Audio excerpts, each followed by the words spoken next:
ಅಂತೂ ಇಂತೂ ಮೊನ್ನೆ ನಮ್ಮ ಹೊಲ್ದಾನ ಕೆಂಪು ಬಾಳಿ ಗೊನೆ ಇಳ್ದಿತ್ರಿ.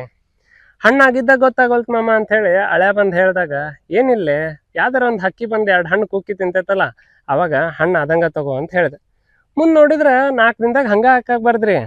ಹಿಂಗಾಗಿ ಯಾರ್ಯಾರು ನನ್ನ ಹೊಲಕ್ಕೆ ಬರ್ತಾರಲ್ಲ ಅವ್ರಿಗೆಲ್ಲ ಹಕ್ಕಿ ಕುಕ್ಕಿದ್ ಇಂಥ ಹಣ್ಣುಗಳನ್ನ ಕೊಡ್ತೇನೆ ರೀ. ಸರ್ಟಿಫೈಡ್ ಅದಾವ ತೋರಿ, ತಿನ್ರಿ ಅಂತ ಹೇಳಿ. ಇದಷ್ಟೇ ಅಲ್ದ ಹಕ್ಕಿ ಮತ್ತೇನು ತಿಂತಾವ್ರಿಪ್ಪ, ಹೊಲ್ದಾಗ ಬೆಳೆದಿದ್ದು 1-2 ಕಾಳು ಕಡಿನ ಅಲ್ದ ಬೆಳಿಗ್ಗೆ ಹತ್ತಿರ್ತಾವಲ್ಲ ಅಂತ ಕೀಟಗಳನ್ನೂ ಮೇಯ್ದು ನಿರ್ವಹಣೆ ಮಾಡ್ತಿರ್ತಾವ. ಇನ್ನೂ ಒಂದು ಲಾಭ ಐತ್ರಿ, ಭಾರಿ ಮಜಾ ಐತಿ. ಲಕ್ಷ ಕೊಟ್ಟಿರೋ ಇಲ್ಲ ಗೊತ್ತಿಲ್ಲ. ಈ ಹಕ್ಕಿಗಳು ಯಾವಾಗಾರ ಮೂತ್ರ ಮಾಡಿದ್ ನೋಡಿರನ? ಅವು ಮೂತ್ರ ಮಾಡಂಗಿಲ್ಲ ಅನ್ನೋದಕ್ಕೆ ಮೂತ್ರದಲ್ಲೇ ಹೊರಗೆ ಹೋಗ್ಬೇಕಾಗಿದ್ದ ಯೂರಿಯಾ ಅಂಶ ಅವತ್ರ ಹಿಕ್ಕಿ ಒಳಗೆ ಬಂದು ಕುಂತಿರ್ತದಂತ. ಹಿಂಗಾಗಿ ಯಾರ ರೈತನ ಹೊಲ್ದಾಗ ಹಕ್ಕಿ ಹಿಕ್ಕಿ ಹಾಕ್ತಾವಲ್ರಿ, ಅವ್ನ ರೆಕ್ಕಿ ಮೇಲೆ ಚುಕ್ಕಿ ಮೂಡ್ದಂಗ ಅನ್ಕೋರಿ. ಇಷ್ಟಾಗ್ಯೂ ಕೆಲವೊಂದು ಜಾಗದೊಳಗೆ ಹಕ್ಕಿ ಕಾಟ ಭಾಳ ಆಗೈತಿ, ಇಲ್ಲ ಅನ್ನೋದಿಲ್ಲ, ನಾನು ಒಪ್ಕೋತೀನಿ. ಯಾಕೆ ಹಂಗಾಗೈತೆ ಅಂತ ಹೇಳಿ ವಿಚಾರರೇ ಮಾಡ್ಬೇಕಲ್ರಿ. ಹಂಗ ಒಂದ್ ಕಡೆ ನೆದರ್ ಹಾಸಿದ್ರೆ ಎಲ್ಲಿ ತನ ಆಕಾಶ ಭೂಮಿ ಕೂಡು ತನಕ ನೆದರ್ ಹಾಸಿದ್ರು ಬರೀ ಕಬ್ಬು ಅಡಿಕೆ ಹಚ್ಕೊಂಡ್ ಕುಂತ್ರ ಅವಕರೆ ಏನ್ ಸಿಗ್ಬೇಕು ತಿನ್ನಾಕ.